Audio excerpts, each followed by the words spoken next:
कक्षा 12 विषय वाणिज्य व्यवस्था और संचालन, जिसमें आपका ये 5वां चैप्टर है कर्मचारी व्यवस्था। तो आज का हमारा टॉपिक है प्रशिक्षण और विकास, यानी ट्रेनिंग और डेवलपमेंट। तो सबसे पहले प्रशिक्षण के बारे में समझेंगे। प्रशिक्षण जिसमें लिखा है कि भर्ती द्वारा चाहे कितने ही कुशल कर्मचारी प्राप्त किए हों, लेकिन अनुभव और जानकारी के बिना वो योग्य रूप से कार्य नहीं कर सकते हैं। ये जो प्रशिक्षण और विकास है, इसके पहले हमने भर्ती वाला टॉपिक देखा था। तो इसमें यही बात लिखी है कि हमने चाहे भर्ती के द्वारा कितने ही कुशल कर्मचारी काम पर रखे हों, लेकिन उन्हें योग्य अनुभव नहीं होगा, योग्य कार्य की जानकारी नहीं होगी, तो जिससे वो अच्छे से कार्य नहीं कर सकते हैं। तो जिससे प्रशिक्षण के द्वारा कुशलता प्राप्त किया जा सकता है, इसलिए उनको सैद्धांतिक और प्रायोगिक ज्ञान दिया जाता है।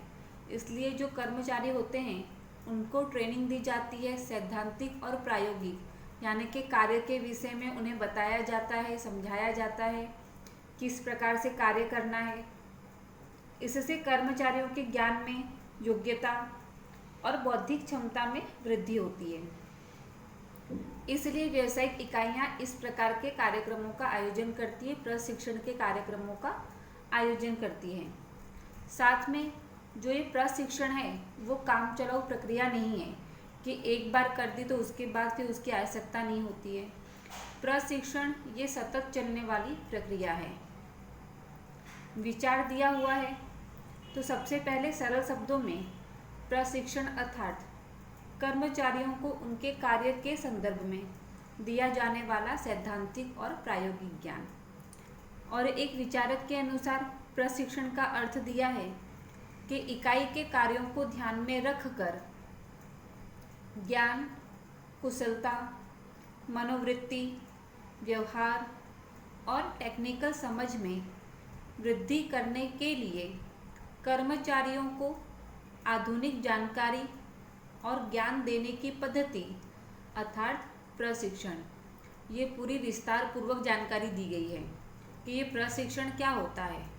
तो प्रशिक्षण में इकाई के जो कार्य हैं, यानी कि जो भी कंपनी है उसमें जो भी कार्य होते हैं, उन कार्यों को ध्यान में रख करके उस प्रकार की ज्ञान है, कुशलता है, उस प्रकार के मनोवृत्ति, व्यवहार, टेक्निकल समझ, किस प्रकार से कार्य मशीनों पर किया जाता है, तो वो सारी चीज़ें सिखाई जाती है, कर्मचारियों को ट्रेनिंग दी जाती है। प्रशिक्षण अर्थात किसी विशेष व्यावसायिक कार्य में कुशलता प्राप्त करने के उद्देश्य से दिया जाने वाला ज्ञान और शिक्षण। कि कोई व्यावसायिक कार्य है, उसमें विशेष प्रकार की कुशलता प्राप्त करवानी है कर्मचारियों को, तो उसके लिए उन्हें ट्रेनिंग दी जाती है। उसके बाद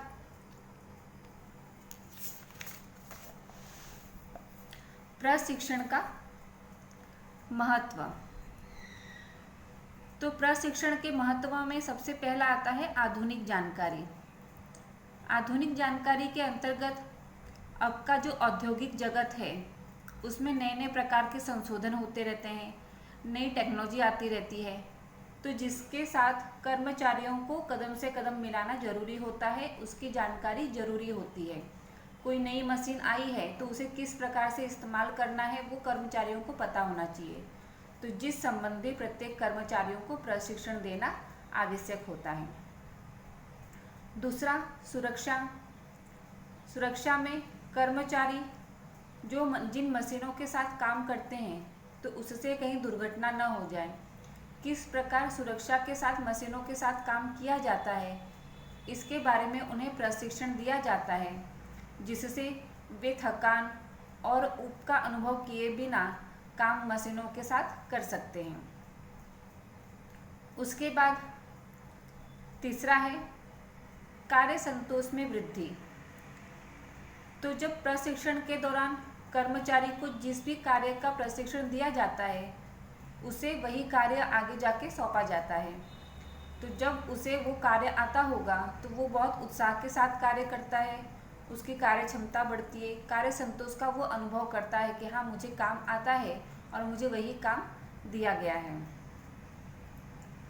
चौथा महत्व, कर्मचारी स्थानांतरण दर में कमी,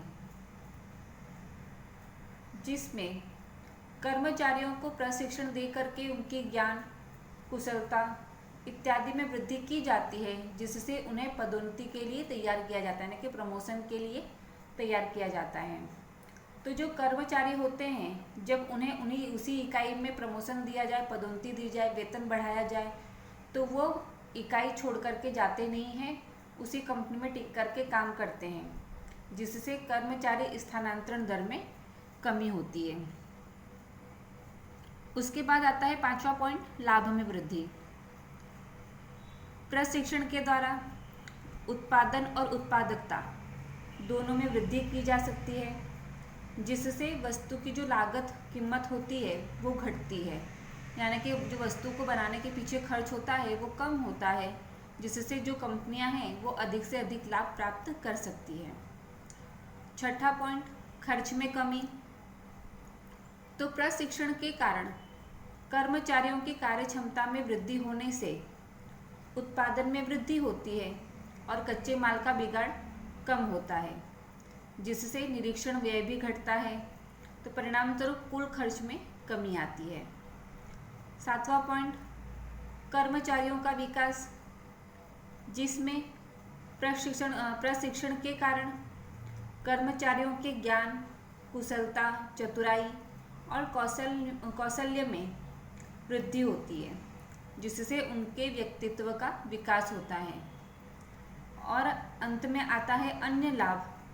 तो प्रशिक्षण के कारण वस्तु की गुणवत्ता बढ़ती है, तो इकाई की प्रतिष्ठा में वृद्धि होती है, इकाई का नाम होता है, कर्मचारियों का मानसिक तनाव घटता है।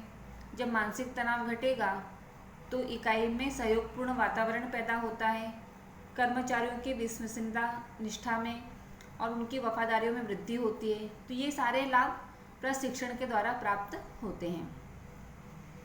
उसके बाद जो विशाल इकाइयाँ होती हैं, बड़ी कंपनियाँ होती हैं, वो प्रशिक्षण के लिए अलग विभाग और सुयोग्य प्रशिक्षण अधिकारी रखते हैं, जहाँ पे नए श्रमिकों को प्रशिक्षण दिया जाता है। तो जब प्रशिक्षण दिया जाता है तो कच्चे माल का बिगाड़ होता है। जब उन्हें सिखाया जाता है कि किस प्रकार से उत्पादन करना है, किस प्रकार से वस्तु बनानी है, तो ऐसी परिस्थिति में कच्चे माल का बिगाड़ होता है और प्रशिक्षार्थी को, यानी कि जो प्रशिक्षण प्राप्त कर रहे कर्मचारियों को स्टाइपेंड देना पड़ता है। यानी कि उस समय जब वो ट्रेनिंग प्राप्त करते हैं तो उस समय उन्हें कुछ पैसे दिए जाते हैं, पूंजी दी जाती है, जिससे उनका भी खर्च निकल सके, तो उसे स्टाइपेंड कहते हैं। ट्रेनिंग के दौरान दिया जाने वाला वेतन यानी कि स्टाइपेंड। तो ऐसी परिस्थिति में प्रशिक्षण थोड़ा खर्चीला होता है, लेकिन प्रशिक्षण देने के बाद जो इकाई को लाभ होता है वो उस खर्च की तुलना में बहुत अधिक होता है। तो इसलिए कहा गया है कि प्रशिक्षण खर्चीला है, लेकिन उसकी अनुपस्थिति अधिक खर्चीली होती है। कि प्रशिक्षण खर्चीला तो है, लेकिन अगर प्रशिक्षण नहीं दिया जाता है तो कर्मचारी बहुत अधिक नुकसान करते हैं, तो वो अधिक खर्चीला साबित होता है। तो इससे अच्छा यही है कि कर्मचारियों को प्रशिक्षण दिया जाए। इसलिए जो प्रशिक्षण है उसे एक खर्च नहीं मान करके उसे पूंजी निवेश माना जाता है, कि वो हमने इकाई में निवेश किया है, आगे जाकर के उससे हमें अधिक लाभ प्राप्त होगा, इस प्रकार माना जाता है। तो यहाँ पे आपका ये प्रशिक्षण का टॉपिक पूरा होता है।